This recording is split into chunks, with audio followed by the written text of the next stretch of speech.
Good evening and welcome to the Photo Creative Light Challenge feedback event. It's lovely to see everybody here. Photo Creative is a series of live monthly challenges, of photography challenges set for you to improve your photography. If you would like to find out more about these challenges, then please go to the description below where you will find a link where you can find out all about it.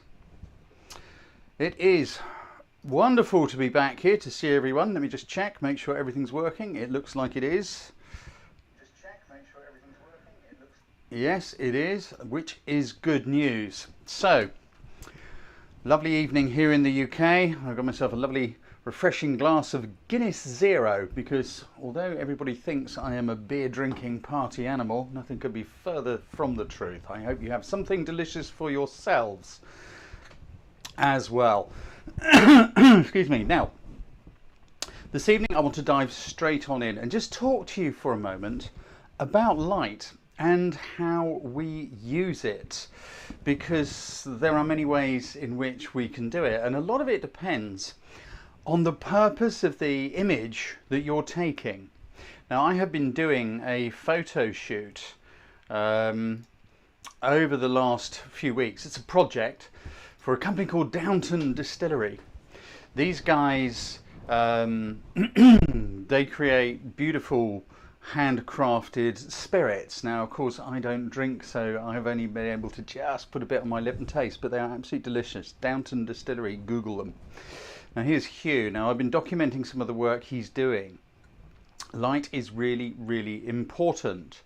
Now, notice there's a little bit of lens flare in the corner, and that's really what I want to talk to you about, because lens flare isn't necessarily a bad thing, even though of course there are people all over the internet who say you are bad, wicked and wrong if you have lens flare in an image. But lens flare can be used to enhance an image, but I am getting ahead of myself.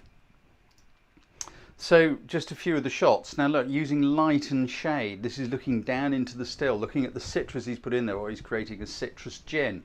But, you know, being careful, thinking about, look at that shadow, look at that highlight, and using that light to try and frame and replicate the shape of what's going on in the bottom. Once again, it took quite a while to get these shots because the light in there isn't great, but I really, really like the highlight on Hugh's face where he's sealing up the still using a flour and water paste because he won't use anything artificial. He also grows his own ingredients and has got a small garden out the back with various herbs and all kinds of things that he uses to flavour his products. Now, he wanted some shots which talked about that. Now, this is all about time of day, when we choose to go out and shoot. If you do this in the middle of the day, it isn't going to work. Now, a little bit later in the afternoon, look carefully at the picture. This is about qualities of light. Many people have said they don't understand qualities of light. How do you see qualities of light? Well, look at all these little light pools. Look at the lavender on the left side of the frame. There's a little highlight of light on there. It's just a little bit of dappled light going on. And for this, it works really, really well. Now, the composition is a little wider than I would like, and it includes that tree trunk on the right where those leaves are. But I did want to include the path, and I couldn't quite make it work if I moved or narrowed the frame. So that is how that one is. But then also a little later in the evening, as the sun was starting to get low and bring a bit of colour into it, we've still got this beautiful light, and it's wrapping around that gorgeous wooden bench where he will often sit with his clients. He works with one of his clients, for example, is James May from BBC's Top Gear. He has his own label of gins, and Hugh does all the developmental work in creating the flavours, etc. He doesn't have the capacity to bulk manufacture. But, you know, this is where he would sit with a client and they would discuss things and watch the sunset across the fields. It is such a beautiful place. But trying to capture the feeling of what it's like to be there. This is where light can really, really become important.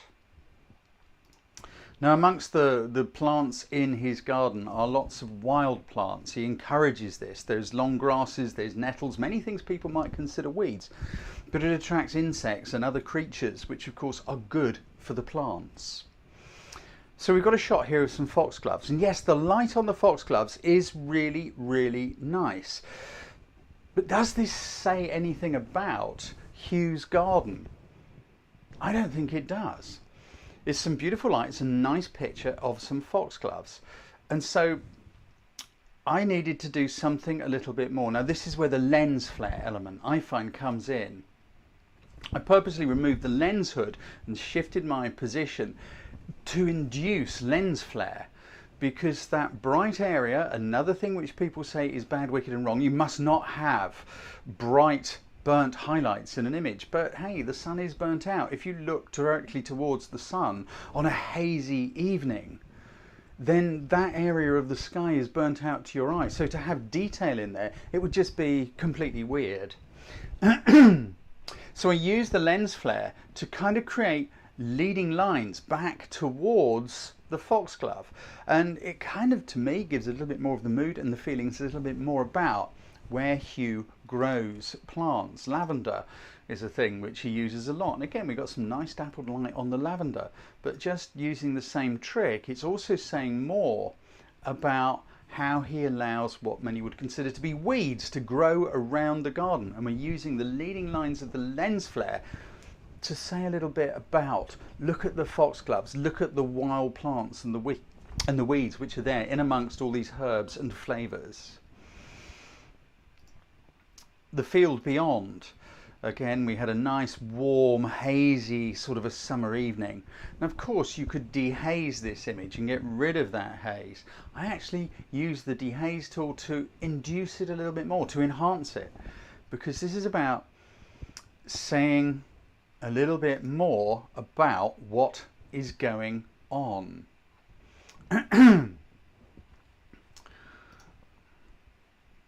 you can also use just an exposure tool to try and brighten things up. So here's the same shot, but just watch carefully. When I put the next one up, it's much the same shot, but I just increased the exposure, made it a little bit brighter. I'll go back and show you again, because this is about trying to say something about where you are, and we're using a little bit of lens flare and some light and a few burnt out highlights to do that. I hope you found that useful, because understanding light is just so important for us photographers, ways in which we can creatively use it. There are people who say there are rules. Well, there aren't rules in anything creative. So feel free to go out and experiment. Now in a moment we're going to get on and go to the live feedback, because you guys have produced some astonishing imagery with this challenge. And a question: how do you feel about putting the album up late? It's not something I'm going to change, I just want to know how you feel, because I put the album up late just a week before the due date of the challenge, purely because I want to sort of push everyone to go and shoot for the challenge, rather than just go, oh, I've done that and forget it, because it's in the practice that we get better at things. It's in doing, it's in taking action. It's not in watching broadcasts like this or YouTube videos, it's in the doing. So, oh good. Oh, that's nice to hear. Great. We've got a few comments flying in. People say, yep, you kind of like putting it up a little bit later. Thank you, Lost Shepherd. Sue, you are very honest. Probably better for you, because you do tend to put things up early. Good. In that case, well, anyway, we're going to continue anyway, because that's just the way it is. But if you all ranted at me, well, I'd just go off and sulk somewhere. I can have a little sip of my no alcohol Guinness. If you haven't tried this stuff, it's awesome. When I was in Ireland, I was very surprised to discover that all the pubs sell it. You can't get it in a pub here. You have to buy it in a shop. In Ireland, you know, many of the pubs, they get through it incredibly quickly. Okay, just before we dive into our feedback, I want to give a quick shout out to someone who is part of the group, and you've probably seen me post this on the page, but I just want to say massive respect for Gina Heaton, who lives in the States. She came over here a couple of years ago and hired me for some private one-on-one photography training. That was the first time Gina had left the States. She hadn't been out of her home state for a very, very long time. She was so scared to do that. But stepping outside of her comfort zone it's when we step out of our comfort zones, it creates a chain reaction. We suddenly go, wow, I survived. I was really scared to do that, but I survived. And this could be you're afraid to do street photography. You don't want to look like a fool or something because you've got to sort of, I don't know, hang upside down out of a tree in the park to get a shot that you want to get. You're worried what people will think about you. Confidence comes in all sorts of shapes and sizes. But when we do things that we're scared to do, suddenly we realise we survived it. And that line where our confidence ends has suddenly moved a little bit further out. And then we can step over the next one and the next one. And before you know it, you have grown your confidence. Confidence is really important for us photographers because we need to be confident in what we're doing. And it was so great to know that, you know, on her return to the States, she's done all sorts of good work for all sorts of things. And Gina, it was great to see you once again back here in the UK and to spend another day with you going around doing some photography, etc. Jane Barnes, I don't like going out in the dark by myself to do light painting. Yeah, well there you go, Jane, there is possibly a great opportunity. Go somewhere in the dark. Now, you know, use a bit of common sense. It's like, I don't know what it is about the dark that worries you, but your lack of confidence to go out in the dark is what is prohibiting you from doing something that you want to do. Now, don't go to a back street where you know you're likely to get mugged, but is there anything preventing you from going, I don't know, out into a field somewhere where there isn't anyone? You know? I don't know. But really, just think about all those things that we're a little bit scared of. I've had a lot of someone else in the group, actually. Lady called Amanda. You know, she's really stepped over some things in the last 2 years. I'm not going to embarrass anyone by giving a full story, but she's really stepped out into a lot of things and stepped over little barriers of fear, and each time it's just magic to watch. Anyway, let's have a look. I need to set up my screen so that the correct things are displaying and you don't get to have a sneaky glimpse at some of the other things I've got on my screen, because I want to keep it a surprise which images I have chosen as my favourites. Bear with me. This just takes a moment to sort out.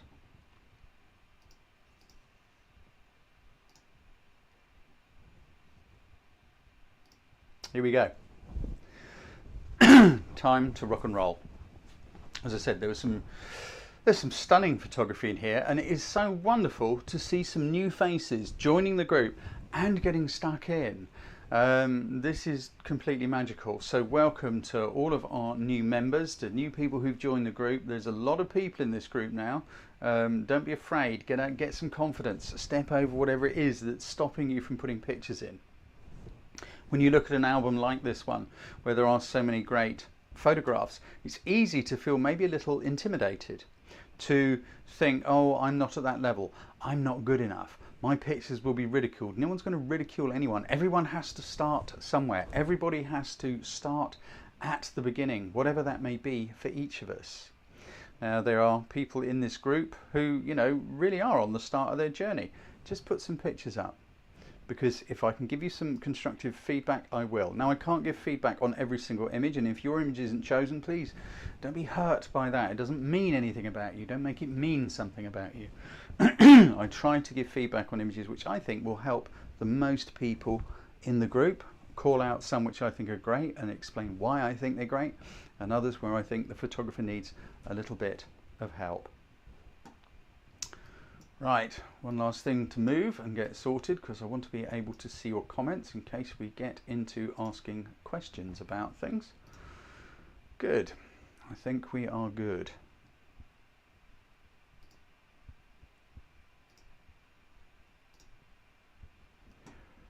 Right, here we go, ready to rock and roll. I was just checking the resolutions there, so that's why you saw my YouTube cascading off.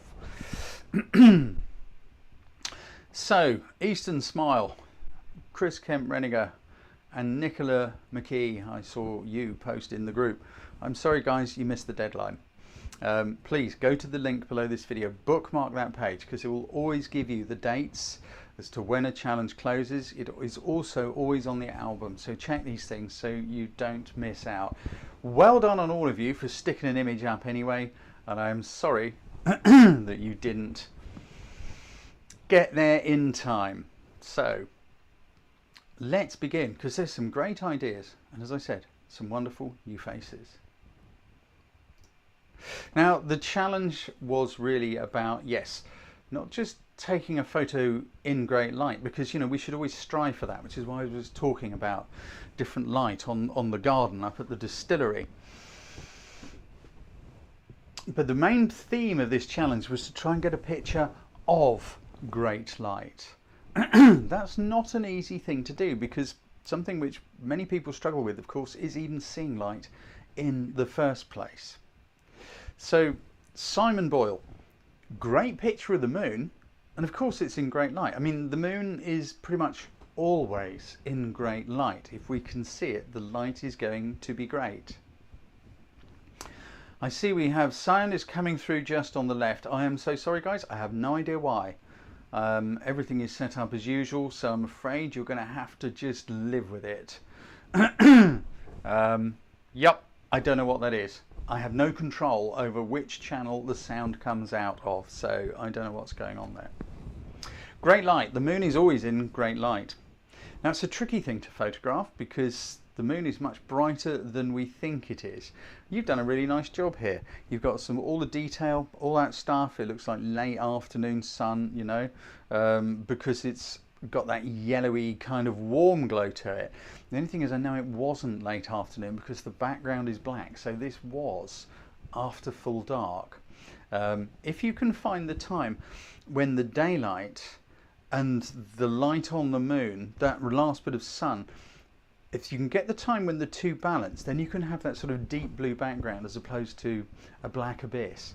It's just a little tip for you there, Simon, and I hope it helps. But it's a nice shot of the moon. Emma Port. What I liked about this one is it's just a different take, you know? Looking at something from an unusual angle, it always makes a difference. How often do we see a flower from below like that? This is about thinking about what we're doing. And of course also by shooting from below, and if you're here, Emma, I'm just interested, was the sun in the sky sort of hidden by the flower? So you've got the full force of the sun coming through those petals. I'm just wondering, I just think it might be, it could be a slight vignette onto the image. But by pushing the light through the petals, we are really giving definition to the petals. But there is also a little highlight here, which probably answers my earlier question, doesn't it? There must have been a little bit of light sneaking past to one side. But it's an interesting angle, and you've used the light really, really well to bring that flower to life. Yeah, Jonathan Kimberley, I have to talk to you about this one because it's such a creative idea. You've given yourself a challenge within a challenge. The challenge was to photograph great light. And I love your inspiration. You took it from Pink Floyd's Dark Side of the Moon album. And, you know, you've tried to recreate it. You've given yourself a project within the challenge, and that is great. Because that must have taken a lot of work, Jonathan, to push light through a prism and figure out how you're going to capture the way the prism splits the light. It is not necessarily an easy thing to do. And I think you've done a really good job of recreating that iconic Pink Floyd album. Nice work, Jonathan. I also liked the atmospheric nature, by the way. I like the kind of almost grady, moody softness of it. That's just something which I liked. I think it works for this. And if I can't remember the album itself, I haven't seen it in a long, long time. So moving on, we've got some Dan Drummond. You've got some beautiful light here, and what I kind of like here is the way you've used light in the background. You've used light to create the background. Look at this highlight and shade. Light is really, really important. If you're here, Dan, I'd love to know, did you create those shadows yourself? You know, maybe you can cut out some cardboard and create it so that the light passes through it and lands on the background. You've got nice soft light on the flower. And then we've got that highlight and shade pattern. Either that, maybe you move the flower. I don't know. Maybe it's just something you spotted and thought would work. And if you're here, Dan, I would love to know how you went about it. I'll just keep half an eye on the comments. But look, guys, this is the sort of thing which makes things come to life. Dan has used light to create a background. That's clever. That's nice. Shot through a lattice. Okay, not a lettuce, a lattice. Dan, did you create the lattice, or was it just something that was there and the shadows were there and you've moved the plant in such a way that the light is hitting the background and not the flower, the Alströmeriera, Peruvian lily? I'm going to have this stuff more often. I'll keep an eye out just in case there's a comment, because we have this lag between me saying something and you getting a chance to respond. You had a small piece to use for this shot. There we go. Dan created it. This is creative thinking. It's not just pointing the camera and going click. We need to think like photographers. Who's this? Rupert Selden. Hey, Rupert. Nice idea, my friend. You've thought about where the light is coming from. It's coming from behind the leaf and those little flower heads or whatever they are. Thing is, Rupert, don't forget your exposure. Because I think had you brought that exposure down quite a lot, you'd still have those little hexagonal bokeh effect things going on in the background. Congratulations on thinking about that, using a wider aperture so you're really separating the subject out. Now, I'm not one to complain about a burnt highlight. How could I? But it would look so much nicer if there was a bit more detail in these little stamens and whiskers around the plant if they weren't burnt out. Don't be afraid to argue with your light meter. You know, just bring that exposure down a bit when it needs it, because it will bring things more to life. Those shots I showed you earlier using the lens flare, I pulled that down probably a good 2 stops from what the camera thought the exposure should be, because I wanted it to be done. I wanted to use those highlights, and some of those were getting onto a good 2 stops down. But yeah, it's a good effort. Manage your exposure. Now, if you're someone who is thinking, I'm not quite sure how to manage exposure, please, please, please get yourself onto my Masterclass in Photography online course, because it really will answer all those questions. It's not just a question of looking at as many YouTube videos as possible. In fact, that's dangerous, because there are many great tutors out there, but the thing is, when you're trying to learn everything from everyone, you don't know which sequence you need to get the information in for it to work and to make sense. You're making up your own course out of bits of other people's material. What you will get with Masterclass is everything is delivered in a structured way so that one thing leads on to the next. And I know many of you lovely folks have done my Masterclass, and if you're still struggling, you know what I'm going to say. Go and do the exercises. Don't just do it once and tick it off. You need to do it and do it and do it until you don't need to think about it anymore. They're there to help you practice. But good on you, Rupert. I love the way you spotted that light and then went with it. We've got such a happy shot here from Wendy Lamb. That is just the happiest, bounciest little dog you ever did see. I like the way you've used the light, Wendy. You know, you've got some lovely backlight. Backlight is often a really good way to go when light is coming towards the camera. It wakes things up. So this rim light going on here, look at the light coming through the hair, you know, the long hair in this little dog's tail. But also look how it's putting shape around the paw, around this foreleg and back leg, everything around this little dog's happy face. Now this only works when you shoot against a darker background. If you were to shoot this picture from really low down so the dog is against the sky, you won't see the rim light because it will be absorbed into that bright background. So this means you've also got to think about the angle at which you have your camera. Are we looking down at something? What is in the background to use rim light effectively? And you've done that really, really well, Wendy. I also like the fact these 2 little catch lights in this little dog's eyes, which just kind of help it. It makes it look alive and engaged, which its body language is saying. Great capture, Wendy. I'd be intrigued to know just how many times you had to do it. Were you burning on burst mode? These are things which help.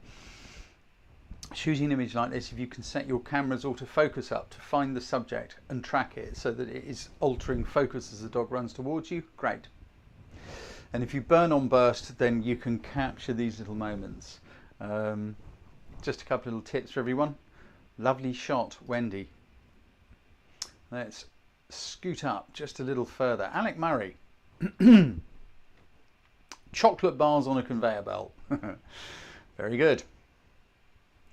You again have spotted some light, and this is what is so exciting with this challenge, because so many of you have been practicing looking at light and you have succeeded.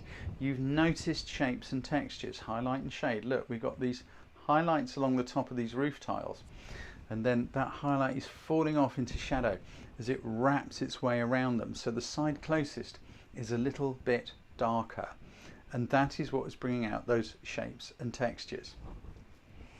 It's a difficult angle to get as well, Alec. I get it. It's not an easy thing to do. I think if you could have positioned yourself looking along them rather than at them at an angle, I find the angles are a little bit confusing. But hey, it's not always possible. This is all stuff that, you know, we don't see.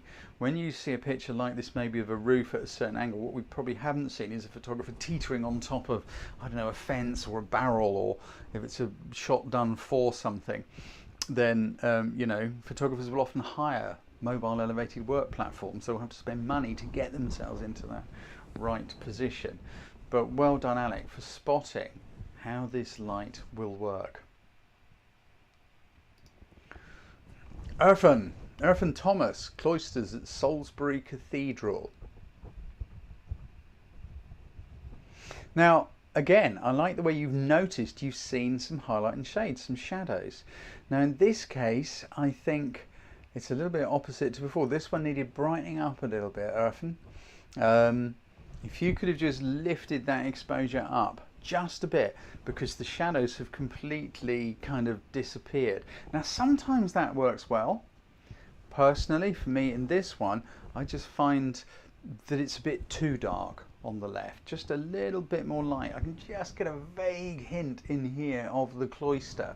I don't know if that's coming out through YouTube, but I think a little bit brighter exposure. And guys, don't forget, even if you are just shooting a picture on one of these things, when you're in camera mode, if you've got your finger on the screen, when you tap and swipe up, you can brighten a shot. Tap and swipe down, you can darken a shot. You can adjust your exposure on your phone as you're shooting. But I do like your angle, and I like the way everything's going off to one side. I like the way it's kind of petering off into the distance. So I hope that helped, Irfan. Mark Racine. There's some very nice light, soft and gentle on this girl's face.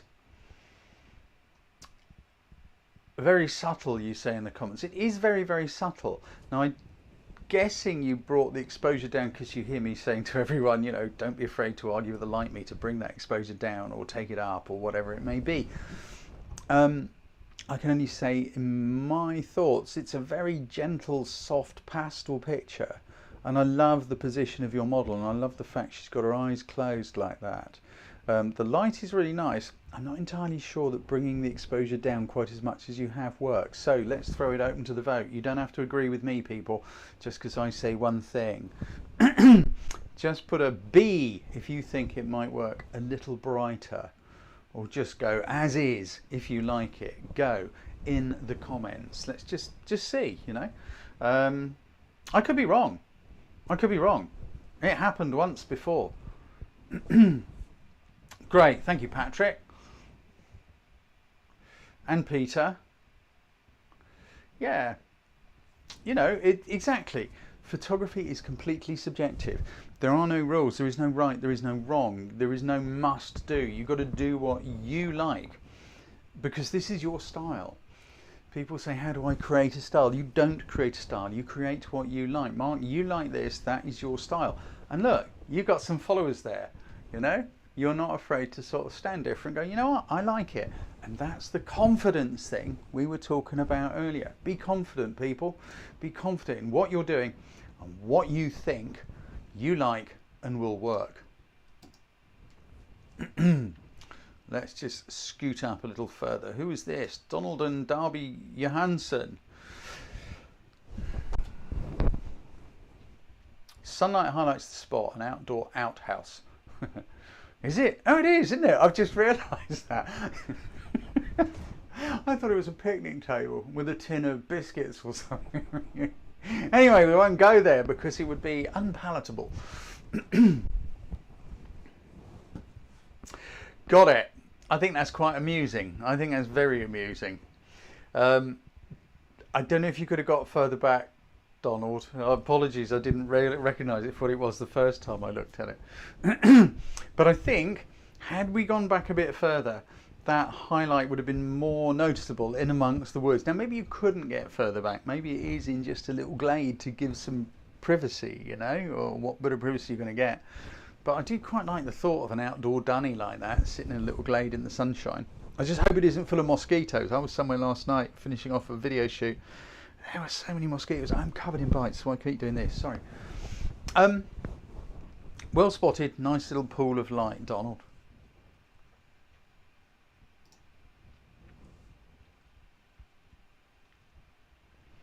That's interesting. Sharon Grigg. Oh, that's clever, Sharon. I did look at this earlier, but you know, that was Monday when I was going through these. Can you see what Sharon's done here?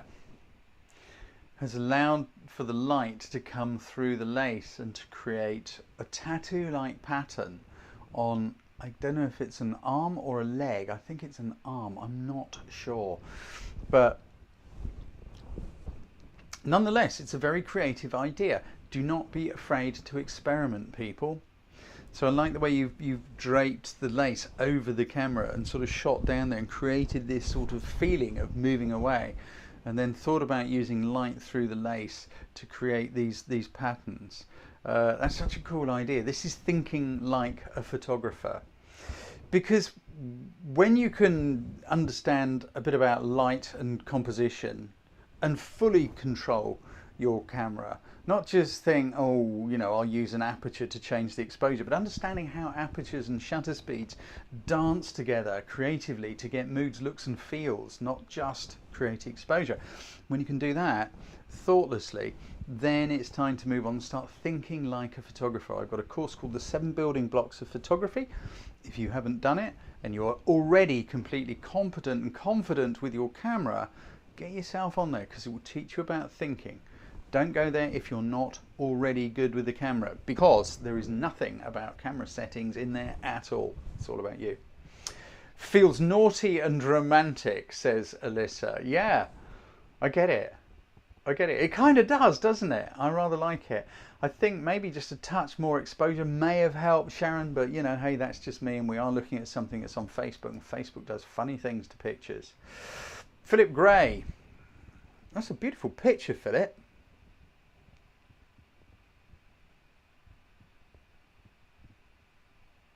It is a beautiful picture. I love the cleanliness of the background. Now, I've just read your comment and I get where you're going. Yes, it was a challenge to shoot that. You're going through the thick glass of an aquarium. Forgive me, my friend, it doesn't quite feel like it is shouting light at me. Do you know what I mean? It's like the light is very soft, it's very gentle, and it works on these creatures. I can't remember, I can't see what, sea nettles, Japanese sea nettles. It does work on them. There is a softness to that light, which is rather beautiful, I have to say. And I don't know anything much about underwater photography at all, even whether it's through the glass of an aquarium. But I think you've got some beautiful simple colours, and that is something which works so well. I like the way these tendrils are drifting down as well. Some people might say no, it'd be much nicer if they're all going in the same direction. Let's put it to the vote. Guys, who thinks it might look better if both of these sea nettles had those tentacles all streaming down? So let's have a down and an up. All right, down, up. Just bang, go in the comments, just out of interest. Why do I like them going up? I just think it kind of, I think it disrupts the symmetry a little bit, and I rather like that. It's kind of nice. Up, down, up, down, up, down, down, up, as is. There's nothing better than splitting the audience, is there? Nice shot, Philip. Nice shot. I really do. I like it.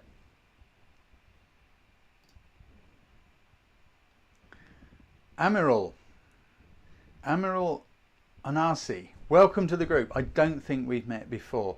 Thank you for entering. Last minute entry. Well, you just squeaked in by the skin of your teeth. And I can see what was intriguing you with this light. I think we've got some light trails just sneaking across the end of this open alleyway. Well spotted, you know, and well done for giving it a lash, for getting stuck in and giving it a go. How could it be improved? I think it's the time you're shooting at. This sort of thing might work a bit better at twilight because it is very, very contrasty. Now, you couldn't really take the exposure down much more to get a little bit more sort of detail on the super bright bits because the dark bits are already so very, very dark. It would be nice if we could see a little bit more of the detail on either side here of this alleyway, but you couldn't brighten the shot because everything would go in the highlights. Now, when you were stood there, Admiral, I will bet you could see detail in all of it. But this is where cameras and eyes see light completely differently. Look at someone standing in front of a bright window. You can see them, you can see what's happening outside the window. You take a photograph, chances are you're going to get a silhouette. That is the classic example of how cameras and eyes see light differently. What can we do about that? It can be fixed in post-production to an extent, or you're going to need to bracket exposures by a couple of stops either side and then photo merge them in post-production in order just to make it look natural. It's not about fixing something, it's about making it just look the way your eyes see it. It's a tricky shot. The other thing is trying to shoot in the same place more at twilight when the contrast is a little more balanced. Difficult thing to do. Not an easy one, but I hope that helped, Admiral, and thank you very much indeed for coming and joining us here. And I also, you know, I hope that helped anyone else who's struggling a little bit trying to understand these things because, you know, it ain't necessarily easy. Oh, I like that. Ah, friend Maladin Popovich. Great little pool of light you got going on here. You see how Maladin has just noticed how there is a little pool of light sneaking through some trees. And it's just kissing these branches here and then hitting the deer hide or whatever it is, the wildlife hide, hunting hide. And it's making it stand out from its surroundings. I don't think there's much I can add to that really, Maladin. Maybe, I don't know, I guess you maybe tried exposing slightly darker as well just to see what would happen. But again, you're in a very contrasty situation and you might lose what little bit of shadow detail there is in. Now, I'm not saying you have to have shadow detail, but I think this just kind of works with it. So, nicely spotted. Now, something to think about, people. I know I bang on about understanding how to use your camera without having to think about it, but look, Maladin, how long did the light stay on that hunting hide? Just please pop it into the chat. I see you're there. I would say it can't have been more than a few minutes at the most. You know, light is moving all the time. Maybe a few seconds earlier there was probably light on the roof of the hide as well. A couple of minutes exactly. So if you're not comfortable with the camera and you're busy arsing about trying to figure out shutters and apertures and how they combine with other things to get a creative look, you will miss moments like this because you're thinking about it. Well spotted, Maladin, and I think you captured that really, really well. Let's move up a bit. Oh yeah, now this one. Amanda Newell, I liked this. I think that's a really great demonstration of light. This is almost a photograph of light. And look how simple it is. It's like, you know, so Amanda's just spotted light bouncing crazily off these raindrops on the bonnet of a car. And again, probably by arguing with the light meter and bringing the shot down a bit, although I don't know, there's a lot of brightness in there, the camera might have done it on its own.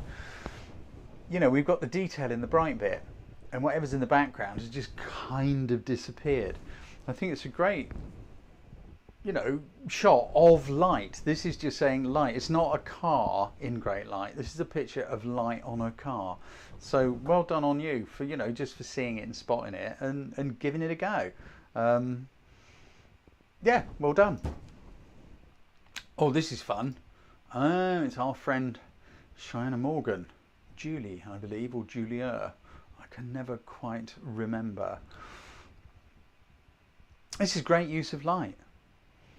And I like the way you have obviously put quite a lot of work into this. I'm not sure how you set this tunnel up, but I do like the way you have pushed some light down it and got that little figurine down in the bottom. I think you're here, aren't you? So please do tell me, what is it? Julia, oh of course, yes, you're someone else over there as well, aren't you? Oh, you're confusing. Oh, you posted a picture of how you did it. Sorry, didn't see it. But it also looks like you pushed a little bit of smoke down there as well. Maybe you were having a roll up and just, you know, nice, best way to do it.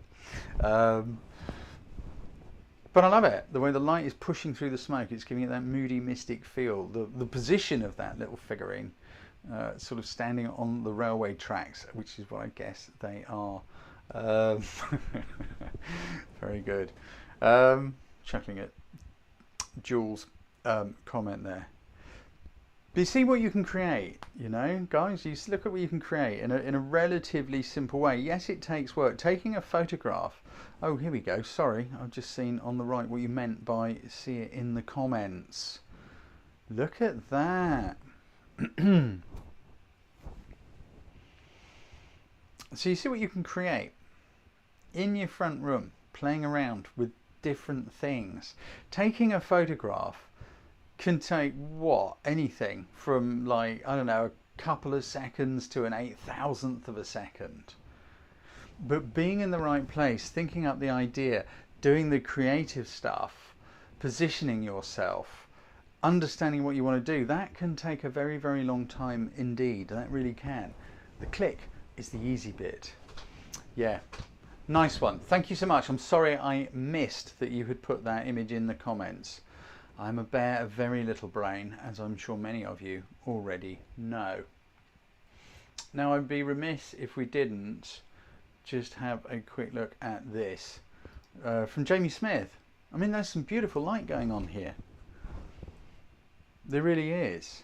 And I kind of like the way you've allowed it to stay kind of soft and a little bit subtle, because the expression in this leopard's eyes is a kind of soft and subtle look. Now, I don't know how long you spent in that position looking at what's going on. You know, because look at the position of the leopard's head. It is absolutely perfectly in profile, but look at the light just kissing these whiskers and catching the eyes. The eyes are looking in the direction of this almost triangular wedge of light that is coming in. Now, maybe there's a bit of dodging and burning post-production gone in there. I don't have a problem with that. It's always happened. We have always done whatever we can to enhance our imagery. Whether you're an artist, you know, you're going to work to try and make it the best it can. I don't have a problem with that. I have a bit of a problem with kind of overcooked images, but hey, my hero Sebastião Salgado and my other hero Don McCullen, they were both dodging and burning in the darkroom. It's a really beautiful image, Jamie. And it was, as are others we've already spoken about, in my finals folder, and it kept going in and out and in and out, and which ones do I get rid of? So there we go. Sorry it didn't go further, but I love it. Who's this? David Duncan. Hey David. This one is challenging for me. I love the way you've done it, and everything's all technically spot on. It's nice and it's sharp, it's in focus, and you've been really, really careful with how you've composed it. Everything is all really nicely lined up. I can see that morning light on the garden, and I do get that feeling. I love the way you've got this little pool of light on the, I guess it's lavender, I'm not sure, I'm not good with the plant.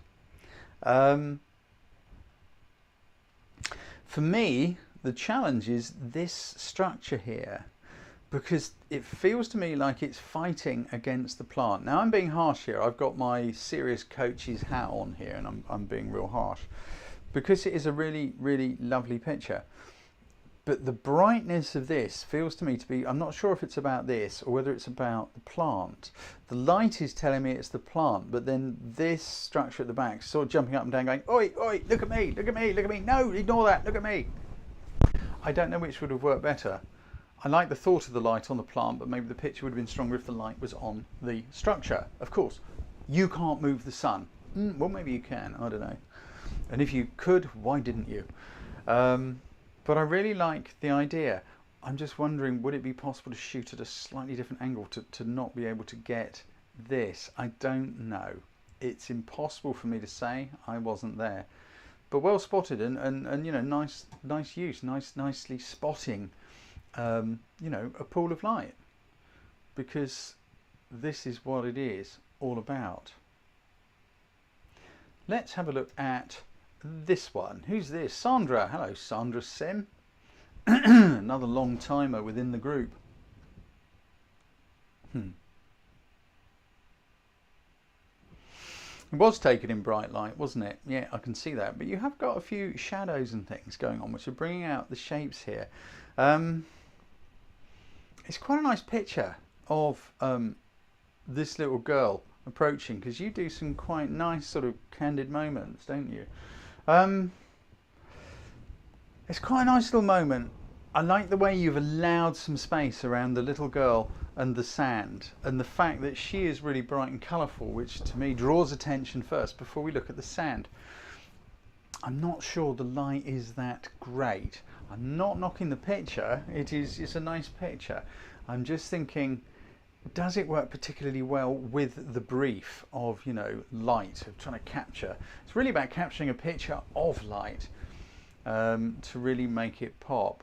Nonetheless, it is a nice shot, and I like the way you've spotted that there's that bright pool of colour which is going to draw the eye straight away. Gotta love a cow, haven't you? Oh, this is our friend Glyn. Hello, Glyn. You didn't know I could do that, did you? By the way, all cows speak French. If you stand on the edge of a field of cows and you shout at them, "Bonjour les mous, ça va?" or you know, "Bonsoir," you'll find they will all turn around and look at you. Doesn't matter what country you're in. All cows speak French, and they've been hiding it from us. It's a great expression, Glyn. It really is a great expression. I love, again, the catch lights in the eyes. The light is very soft, and I kind of get where you're going with this, because you found some great light and you have used it. It's portrait light, isn't it? But it kind of works on our moo cow here. Yeah, nice shot. Is it a picture of light? Not really. And maybe it's my bad. Maybe I didn't make that quite clear enough in the challenge. I will work on my describing of the challenges. But nonetheless, it's a really nicely taken shot. Great exposure. And the light works on that shiny nosed moo moo. I do love a cow. Oh, Stella, sorry, I didn't. I need to move on, don't I? But I just thought this was really clever. Split to the colours of the rainbow. You put a lot of work into that, Stella. And I'm intrigued, if you're here, how did you split that light? How did you get that prism effect, you know, washing across these flowers? And I like the shadow going on down here as well. I was bugging myself, like, how has she got that prism effect there? I don't know. If you're here, Stella, I would love to know. Stella is one of my long-term, been on a few workshops with you and Andrew have, and it was great. And we had a conversation the other day. I'm glad to hear you are feeling better after hurting your hip. Thank you, Alan. Alan just said, no, I wasn't too ambiguous with the description. The challenge was up for interpretation, he feels.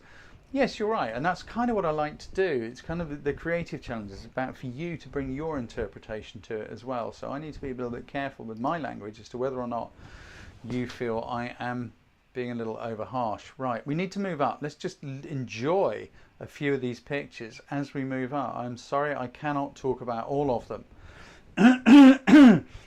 I am thinking about setting up a little private challenge group, a private feedback group actually, because I can't talk about all of them. So like, we know the feedback is popular, so it's like it's potluck whether you get any here, but I am thinking about putting up a little private one. It would have to be a paid group in order for it to work, but it would be a guaranteed feedback session. It'd be a small number of people in a group and we'd meet up monthly or maybe twice or something like that, and possibly might be able to get some guest speakers in on that one as well. But anyway, that's a conversation for another time. I'm just dropping a seed of thought for anybody who has seen my awesome PA Emmeline leaving things in our group.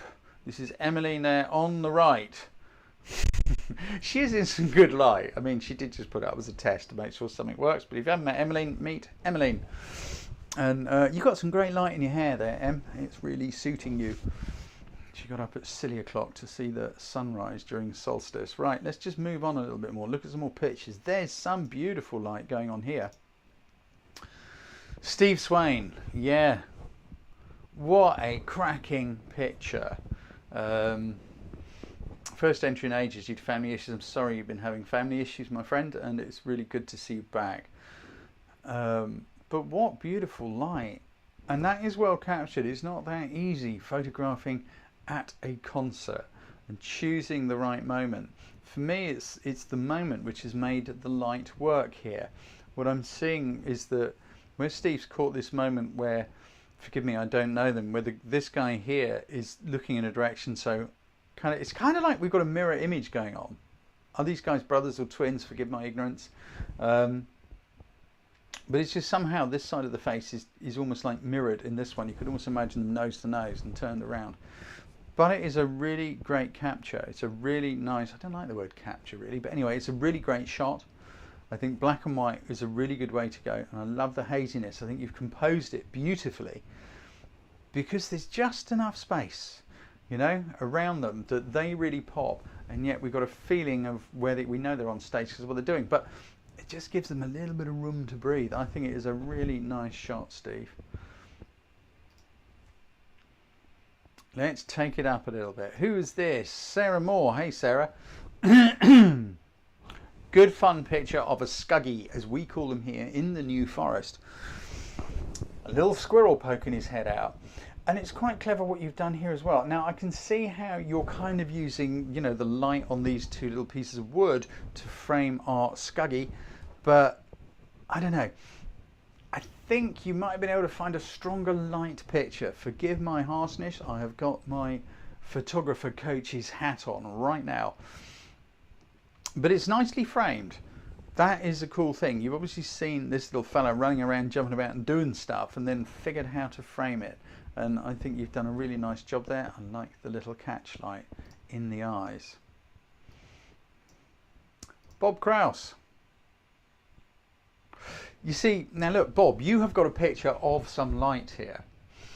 I think you've done a really nice job of that. And the thing we notice, of course, is this little clump of leaves here. And I like the way you've positioned them. There's this little shape going on. It's almost a mushroom growing in there, isn't it? A little mushroom of light on the leaves.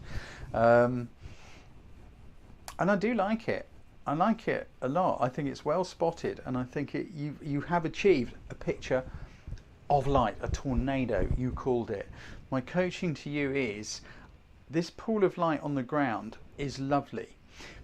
But because there's nothing happening in it, I feel it is fighting with the tornado a little bit further up in the frame. Now, if there was someone standing in it, a deer standing in it, and a creature, an animal, something like that, I think then absolutely it would just bang and pop because they would stand out so powerfully. So let's do our crop the bottom off test. I don't think I've got my white balance card here anyway because I was using it yesterday and it's in my camera bag. I'm going to use my phone. Let's just take that highlight at the bottom off, close one eye and just slide that highlight off at the bottom and just take it up, I don't know, just an inch or two off the bottom. What do you think? What do you think, guys? When you take that highlight off the bottom, to me it just makes your tornado in the tree so much stronger. Yes or no, Y or N in the chat, please, guys. Just tell me what you think.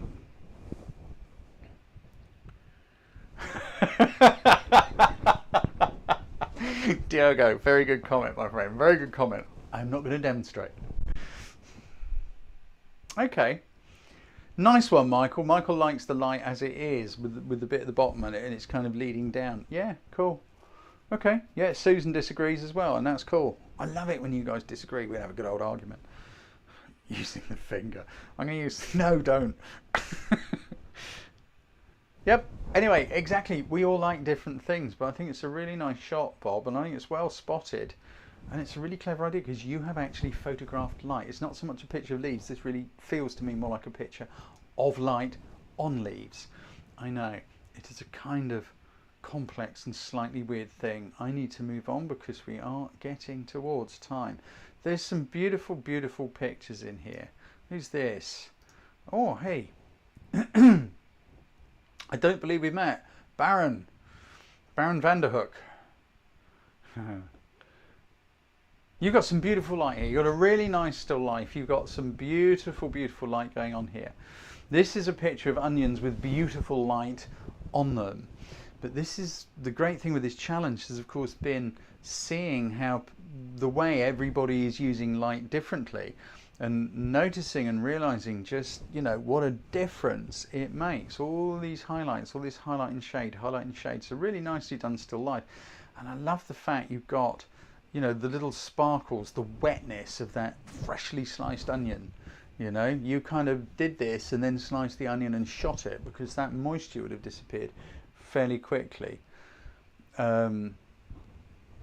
Yeah, I've just seen Amanda, you just said, who knew onions can look so beautiful? Yeah, anything can look great. You know what? You can have the most beautiful location, the most beautiful model, the most beautiful scenery. But if the light isn't right, it's going to look mediocre at best. You cannot, forgive me, you cannot polish a turd. It's like, if the light isn't great, light will make or break the pictures. And I think you've done a great job there, Baron.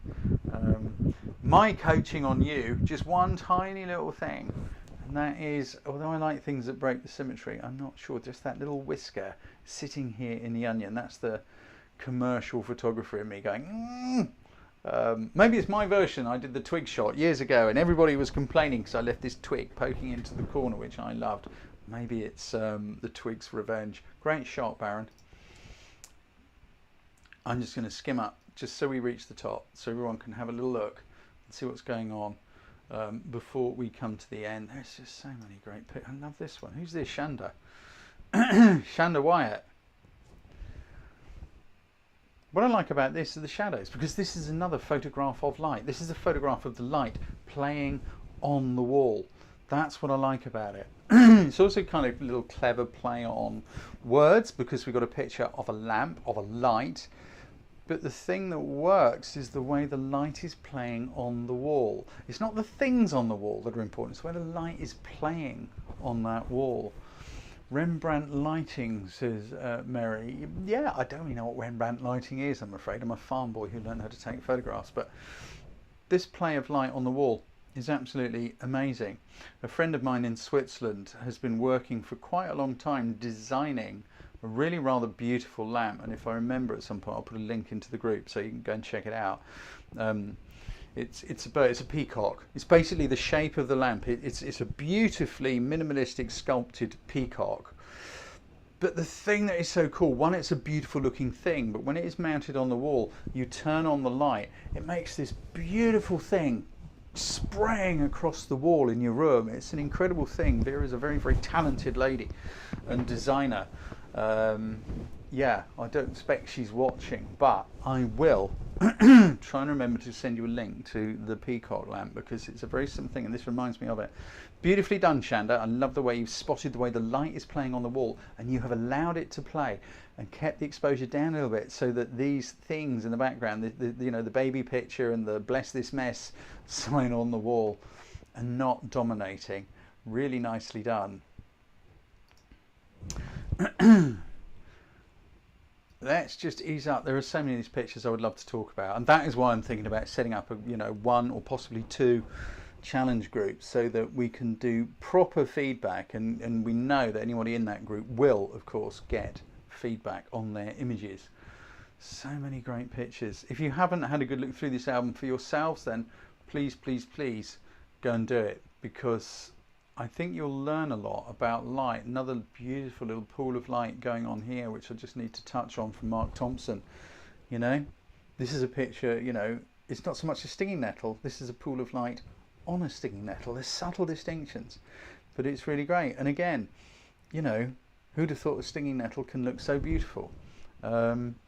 It's the light which will make or break a picture, and it's so, so important that we can use our cameras with ease and efficiency, with the same amount of thought we give to just breathing and pumping blood, you know? Because if we've got to think about that, we can't notice the world around us and then react quickly, because this is another one. I don't know if you hear, Mark, but I bet you that light on that stinging nettle was not there for long.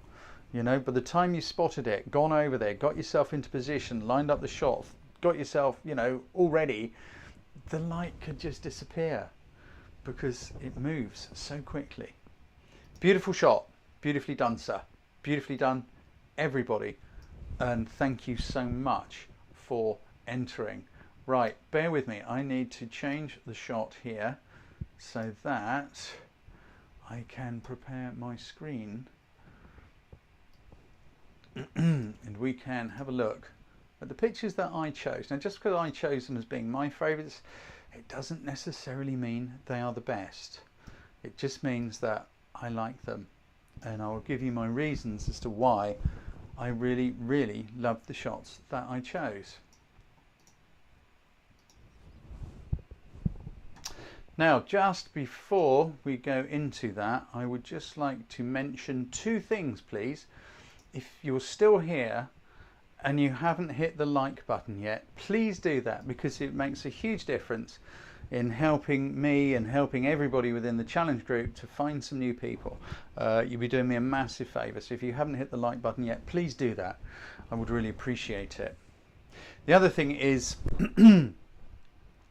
I've got a newsletter, and although you get, you know, there are the free videos and all that kind of stuff which come out, you know, once a month, or once a week, sorry, the free video tips go out. But also, if you're onto my newsletter, we've started doing a proper newsletter, because I'm not just doing the photography training. There is other stuff going on in the background. I am working on a book project. Now, yes, I was working on the overweight book project, which has been shelved for the time being. I'm working on something else, and in the newsletter I'm making a commitment to you guys as to what I am doing. I don't know if that newsletter's gone out yet, but get yourselves in there and sign up, because there is a snippet. Actually, it's the bit I've written about when I first got a camera.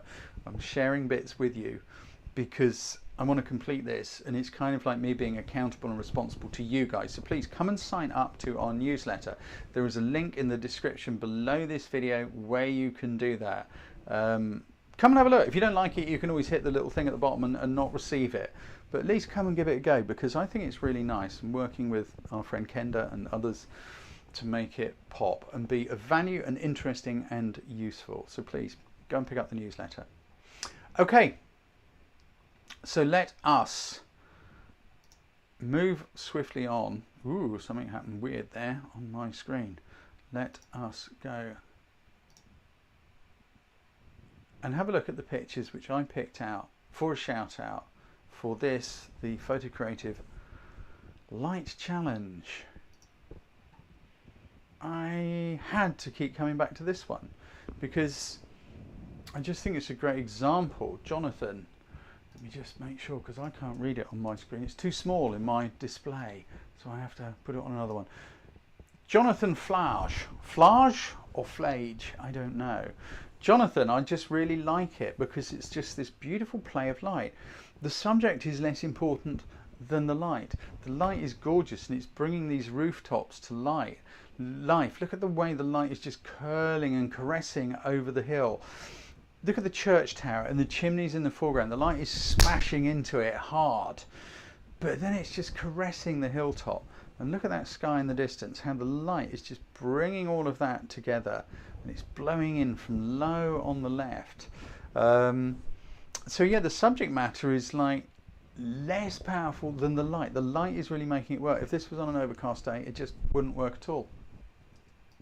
I think it's well spotted, and I think it is a really lovely picture. Thank you so much. I kept coming back to it. We have quite an eclectic mix of light shots going on here.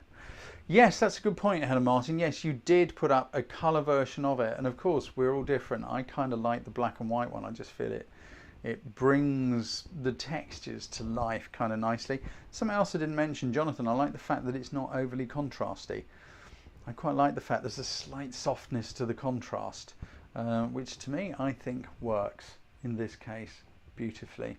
Okay, our next image is, I want to get the name first. It's our friend Newell Zadev. I just think this is a cracking picture of light. Yes, I know it is a lady reading a book. What I really like though is that you have included the light source. It's the light on the wall. It's like the brightest part of the picture is where we tend to look, and we've gone banging into that bright part of the picture. And then we've got that play of light coming down the wall. Like I was talking about my friend Vera's, lamp. But this play of light coming down the wall, and the way you have your model and the book positioned. So we've got light book woman. We've got bright, fairly bright, not so bright. But the light on her face is completely lovely. Neil, I don't know if you had a reflector or whether it's just some light reflecting up from the book or whether it's just the way it is. Either way, I just think it is a really nice, reflective, no pun intended, picture, because her expression is so reflective. I also like the way you've allowed a little bit of room around her as well, so it's not too tight. You've done it really carefully. Look at those lines on the wall, people. Look, they are absolutely parallel with the edge of the frame. If they were kind of like this on the twist or the tilt, it would just look kind of off. Everything is geometrically perfect. And then we got the lovely softness of the human shape and the fold of the book and the way the light is falling into it. I think it's a really cracking picture. And for me, that's just why it worked. Okay, our next one to me was also a cracking picture of light. I guess this is what I ended up going for in the end. And again, this is someone I haven't met before. I think this is a cracking picture from Erman Sesson Potocha, or Potocha. I don't know how to pronounce your name, my friend, but thank you for entering, because I just think this is a great picture of light. Now, when using light, we often use light in pools to highlight a subject. The interesting thing for me here is the subject is the hallway, not the teddy bear. Because the hallway is brighter. Look at these beautiful pools of light just sort of kissing the walls and coming up the floorboards, and you almost don't notice the teddy bear until a little bit later. And I think it's great. I love the way you've included the door and that highlight, that bright highlight coming down the wall. This is just a beautiful picture of a hallway and the light playing in that hallway, because light plays and dances. And then we got the teddy bear. It's like, oh, this is a beauty. Look at that. Look at the light in that hallway. That's amazing. Oh, there's a kid lives here. You're saying something about the hallway as well. Nice one, David Mill just said, I love those burnt out highlights. Yeah, they are giving the impression of brightness. And I bet you in that hall on that day, in that sunshine, it would probably be a bit like that. And they would burn a little bit. Cracking picture, Erman. I think it's a cracking picture. What more can I say? We're going to a completely different look next. I just realised who it is. It's one of our long-time regulars from Diane Harper. I really like the subtlety of this one. We don't need to see the whole leaf to know that it's a leaf. And the way the light is just diagonally just cutting across and kissing through that leaf, I think is really rather lovely, Diane. Well spotted and well executed. Look how Diane has positioned the leaf in the frame. We've got just subtle hints of what's going on in the bottom of the frame, but by positioning it sort of further up and just to the top right and allowing that leaf to drop down into the space and catch the light, those are the things which for me make it work.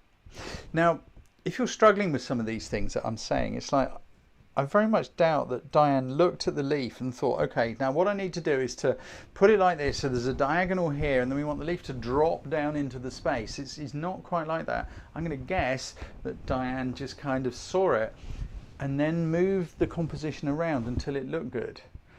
So if you're struggling with composition, don't get too hung up about you know, all these big words that get used to describe composition. Like, I can't remember what it is now, it's a Fibonacci or Fibonacci or something, spirals and things like that. Go with what looks good. If you want to analyse it, great. And analysing can really, really help you when you're at the start. But the bottom line is look at it, because, you know, I very much doubt the thoughts that I just had and the words I said about this picture are what went through Diane's mind. Cracking picture. Really, really beautifully done, Diane. Where are we going next? We are going to say hello to Lindsay Marcel, or Marcel, or Marcel, or Marcel. I don't know how to say your name, I'm sorry. But I just love the snakiness of this. Again, this isn't so much a picture of a fern, this is a picture of light on a fern. And that's why I kind of liked it. I like the kind of curvy nature of it and the fingers just branching out. And you just caught that highlight. It's a picture of light on a fern rather than a picture of a fern in some great light. It's a subtle distinction, but I think it kind of works. And I really, really love this. Forgive me, Lindsay, I don't believe we met before, or if we have, it's only been briefly and in passing. So thank you so much for sticking a picture in and for entering your picture, for doing the challenge. Thank you all of you for doing the challenge. I hope you find this to be of value, because that's what this group's all about. Giving you a challenge, a workout, something to go and grow your creativity. And so the one, you're really welcome, Lindsay. You're really, really welcome. I just thought it was a cracking picture. And so we come to the one which it's just the one I kept coming back to. The one I just kept coming back to and going, yep, I can't help it, I like it. And I think it's another new face. Come on, old school, we need to step up. The new boys are beating us up. I really love this. Krzysztof Zaborski, or Zaborowski. I don't know how I say your name. This is so difficult. But I think you've got a really great picture of light. And it's very similar to that beautiful hallway. I love the simplicity of it. You have spotted something. You've spotted the light on the wall, on the textures in this cathedral, in this building, whatever it may be. But look how carefully composed, look how much work Krzysztof has put into making the very, very best of it. Those verticals are all vertical. It's just like, I can't remember what it was, the image we were looking at a moment ago. But look, those verticals, they're all vertical. They're not twisted, they're not at a funny angle. He's taken a lot of care to line that shot up. Now, what is it I love about it? It's because, once again, it's a picture of light. Because the first thing we see is the light. These two sort of uneven panels of texture and light, which are falling on a bit of a diagonal. And then secondary to that, we get told where we are. We're in a building with this, you know, the sculpture, with this statue in this alcove. We know that it's a big place. So again, Krzysztof is telling us something about somewhere. It isn't just a picture of somewhere.